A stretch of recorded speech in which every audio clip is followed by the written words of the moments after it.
비상계엄 사태 공조수사본부가 윤 대통령에 대한 체포영장에 더해 관저 등에 대한 수색영장도 청구하는 등 신병 확보 준비에 나섰습니다. 안가 압수수색이 무산됐던 것과는 달리 체포영장 집행에는 제한 사유가 없다고 강조했는데요. 취재기자 연결합니다. 유세영 기자. 네, 경찰청 국가수사본부입니다. 네, 공조본이 윤 대통령에 대한 신병 확보 준비에 나섰죠. 네, 공조본 경찰 특별수사단은 윤 대통령에 대한 체포영장과 함께 관저 등에 대한 수색영장도 청구했다고 밝혔습니다. 관할 법원은 서부지방법원인데 아직 발부는 되지 않았습니다. 경찰 특수단은 여러 변수를 충분히 검토하면서 영장을 집행할 준비를 하고 있다고 밝혔는데요. 대통령 경호처가 영장 집행을 거부할 가능성에 대해서도 대비하고 있다고 설명했습니다. 앞서 대통령 경호처는 형사소송법 110조 등에 근거해서 안가 압수수색을 불승인한다는 사유서를 내기도 했습니다.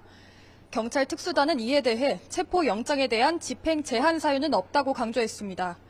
윤 대통령 측이 내란죄 수사권이 없는 공수처가 체포영장을 청구한 건 위법하다고 반발한 데 대해서는 지금까지 수사를 계속해왔고 이를 토대로 영장을 청구했으니 법원의 판단을 보겠다고 설명했습니다. 네, 한덕수 국무총리에 대해서는 2차 출석도 요구했다고요?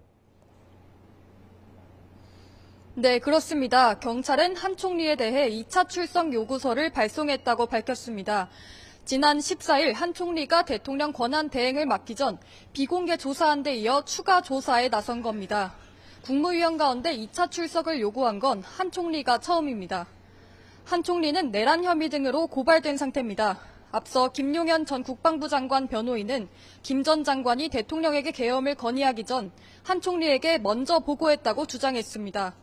이에 국무총리실은 한 총리가 계엄 계획을 사전에 보고받은 사실은 없다고 강하게 부인했는데 특수단 관계자는 2차 조사에서 이 부분도 함께 조사할 방침이라고 설명했습니다.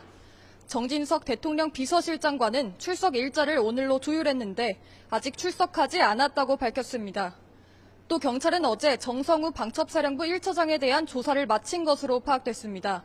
현재까지 경찰이 수사한 피의자는 모두 45명인데 피고발인과 수사를 통해 피의자로 전환한 인물까지 포함된 숫자입니다.